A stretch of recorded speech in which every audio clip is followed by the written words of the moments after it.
Bab apa yang memotong sembahyang atau memutuskan sembahyang. Dengan sanadnya Imam Abu Daud meriwayatkan daripada Abi Dzar, beliau berkata Rasulullah sallallahu alaihi wasallam bersabda, ini mengikut Hafs, riwayat Hafs, sementara dua orang lagi perawi yaitu Abdul Salam dan Ibnu Katsir berkata, diambilnya daripada Sulaiman, Abu Dzar berkata, sembahyang seseorang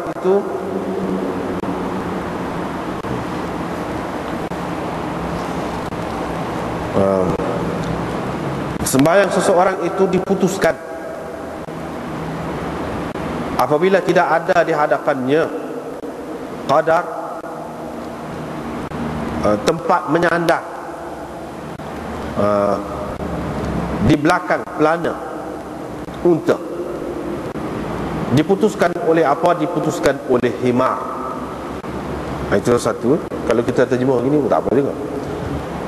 Sembahyang seseorang itu diputuskan oleh himar, anjing hitam dan perempuan, jika tidak ada di hadapannya, di hadapan seseorang yang bersembahyang itu sesuatu yang mana tingginya qadar belakang pelana unta. Fakultu, saya pun bertanya, kenapa dengan anjing hitam itu berbeza daripada yang merah, berbeza daripada yang kuning, dan berbeza pula daripada yang putih? Faqala, Abu Dzar berkata, ya ibna akhi, anak saudaraku, awal, aku telah bertanya Rasulullah sallallahu alaihi wasallam seperti mana engkau bertanya aku ini. Baginda menjawab, al-kalbul aswad syaitan, anjing hitam itu adalah syaitan. Dengan sanadnya Imam Abu Daud meriwayatkan daripada Ibnu Abbas, Syu'bah mengatakan hadis ini memarfu'kan hadis ini. Beliau berkata, sembahyang diputuskan oleh perempuan yang berhaid dan anjing. Abu Daud berkata, Sa'id Hisham Hammam memauqufkan hadis ini, yang mana diriwayatkannya daripada Qatadah, daripada Jabir bin Zaid pada Ibnu Abbas, memauqufkannya pada Ibnu Abbas. Dengan sanadnya Imam Abu Daud meriwayatkan daripada Ibnu Abbas, beliau berkata, yakni Ikrimah, perawi di bawahnya, saya rasa daripada Rasulullah sallallahu alaihi wasallam, yakni Ibnu Abbas meriwayatkan. Qala, baginda bersabda, apabila seseorang daripada kamu bersembahyang dengan tidak menghadap kepada apa-apa sutra, maka sembahyangnya itu akan diputuskan oleh anjing, himar, babi, orang Yahudi, orang Majusi, dan orang perempuan. Tetapi tidak menjejaskan sembahyangnya itu memadai ataupun memadai kepadanya sembahyangnya itu, sekiranya semua yang tersebut tadi lalu di hadapannya pada jarak sejauh sepelontaran batu.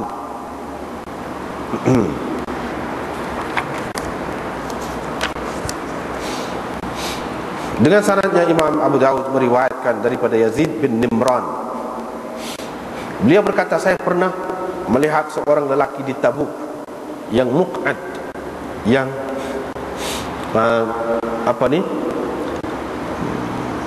muq'ad maknanya yang tidak dapat berjalan dengan menggunakan kakinya. Kita panggil bahasa Kelantan kita tepok. Muq'ad itu maknanya tepok. Faqala, orang itu berkata, aku pernah lalu di hadapan Nabi SAW dengan menaiki himar ketika baginda sedang bersembahyang. Baginda pun berkata, ya Allah, putuskan kesannya. Fama masyaitu 'alaiha ba'du, selepas itu aku tidak dapat berjalan lagi dengan menggunakan kaki. 'Alaiha mana 'alal qadam.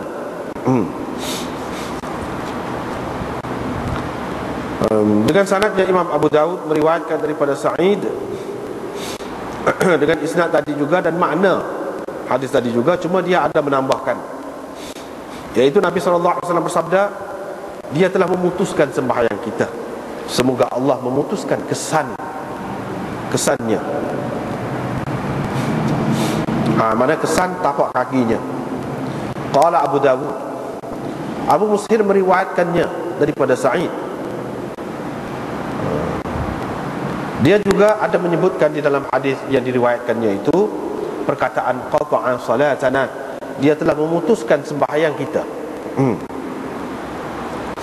Dengan sanadnya Imam Abu Dawud meriwayatkan daripada Sa'id bin Ghazwan daripada ayahnya yakni Ghazwan itu, bahawa beliau telah berhenti di Tabuk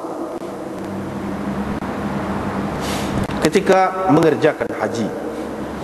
Tiba-tiba beliau bertemu dengan seorang yang tidak dapat berjalan,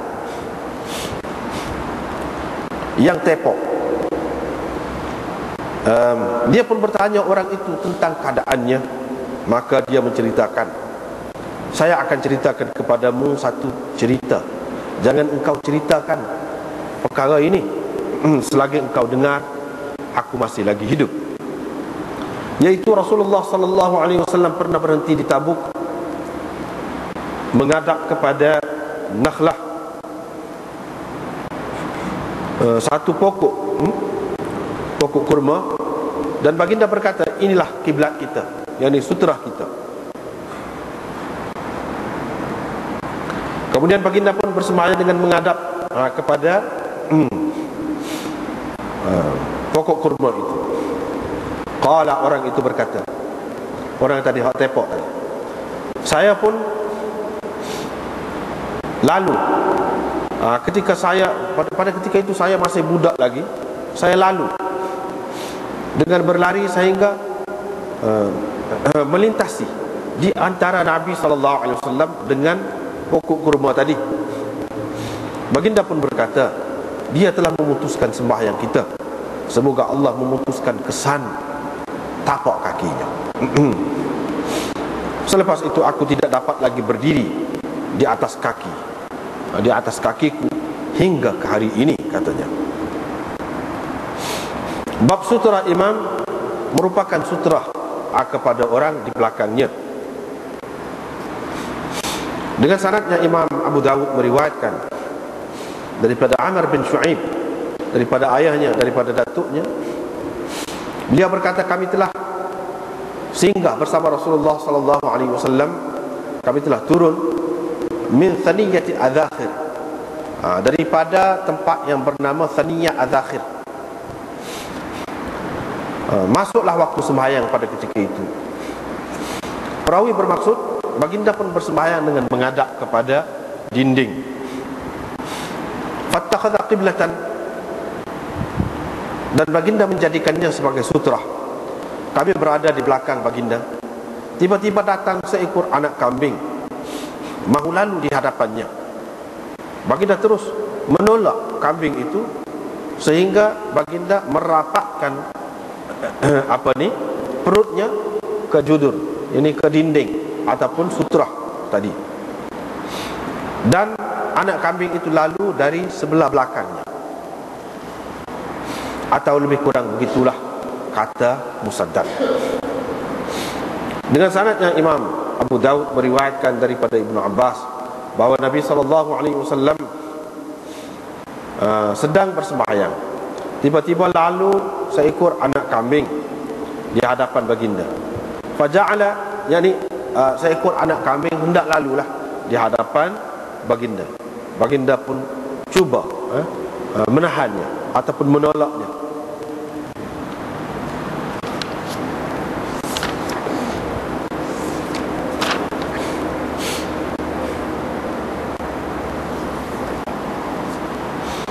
Bab man qala al-mar'ah la taqta'u salah. Ini bab orang yang berpendapat perempuan tidak memutuskan sembahyang. Dengan sanadnya Imam Abu Dawud meriwayatkan daripada Aisyah, beliau berkata, aku pernah berada di antara Nabi SAW dan kiblat, yakni kiblat baginda. Syu'bah berkata, saya rasa beliau berkata,